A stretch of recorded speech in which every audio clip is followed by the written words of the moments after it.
Jérémie 52. Sédécias avait 21 ans à son avènement. Il régna 11 ans à Jérusalem. Sa mère s'appelait Amoutal. Elle était fille de Jérémie de Libna. Il fit ce que l'Éternel considère comme mal, tout comme Joachim. Tout cela arriva parce que l'Éternel était en colère contre Jérusalem et Juda, au point de les chasser loin de lui. Or Sédécias se révolta contre le roi de Babylone.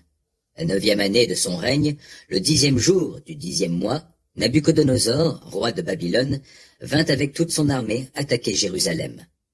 Ils établirent leur camp devant la ville et construisirent des terrassements tout autour. La ville resta assiégée jusqu'à la 11e année du règne de Sédécias. Le 9e jour du 4e mois, alors que la famine sévissait durement dans la ville et que la population du pays n'avait plus rien à manger, une brèche fut ouverte dans le rempart de la ville, et tous les soldats de Juda s'enfuirent. Ils s'échappèrent de la ville de nuit par la porte qui se trouvait entre les deux remparts et qui donnait sur le jardin du roi, tandis que la ville était encerclée par les Chaldéens, et ils prirent le chemin de la vallée du Jourdain.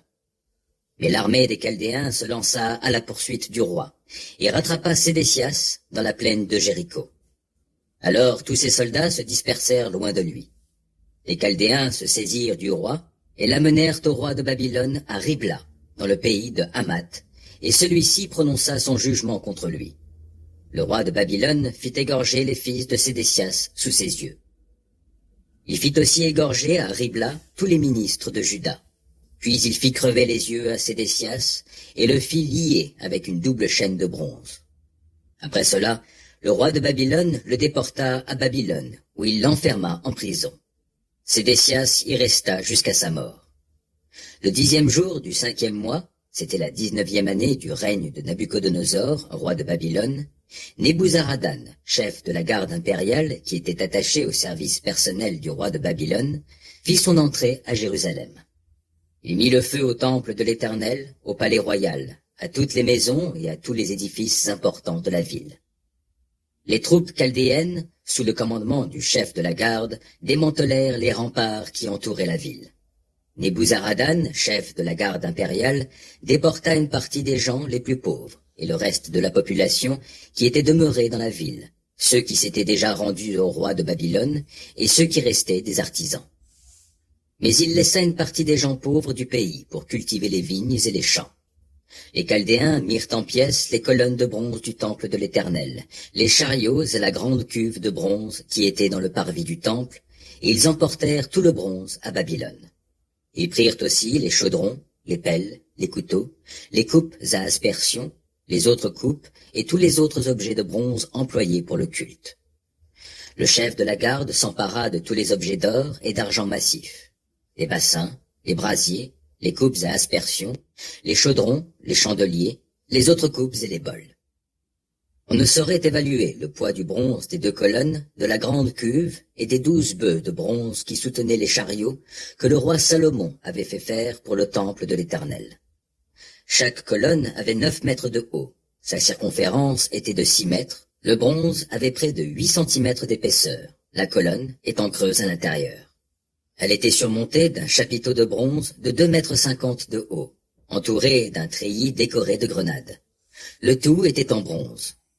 Il y avait 96 grenades en relief, et en tout 100 grenades autour du treillis. Le chef de la garde fit prisonnier le grand prêtre Seraya, Sophonie, le prêtre en second, et les 3 prêtres chargés de surveiller l'entrée du temple. Il arrêta aussi, dans la ville, un haut responsable militaire, 7 conseillers du roi, qui étaient restés dans la ville, le secrétaire du chef de l'armée chargé de recruter les soldats dans le pays, ainsi que 60 Judéens qui se trouvaient à l'intérieur de la ville. Nebuzaradan, chef de la garde, emmena tous ses prisonniers au roi de Babylone, à Ribla. Celui-ci les fit exécuter à Ribla, dans le pays de Hamath. Ainsi la population de Juda fut déportée loin de sa patrie. Voici le nombre des captifs que Nabuchodonosor emmena en exil. 3023 Judéens, la 7e année de son règne. 832 habitants de Jérusalem, la 18e année. Puis, la 23e année du règne de Nabuchodonosor, Nebuzaradan, le chef de la garde, déporta encore 745 Judéens, ce qui donne un total de 4600 déportés. La 37e année de la déportation de Jéhoïakin, roi de Juda, le 25e jour du 12e mois, Évil-Mérodach, roi de Babylone, gracia Jéhoïakin, roi de Juda, l'année de son accession au trône de Babylone, et le fit sortir de prison. Il le traita avec bonté et lui accorda une situation supérieure à celle des autres rois exilés avec lui à Babylone. Il lui fit quitter ses vêtements de prisonnier et l'admit à prendre ses repas à sa table jusqu'à la fin de sa vie. Le roi de Babylone pourvut à son entretien régulier, jour après jour, aussi longtemps qu'il vécut.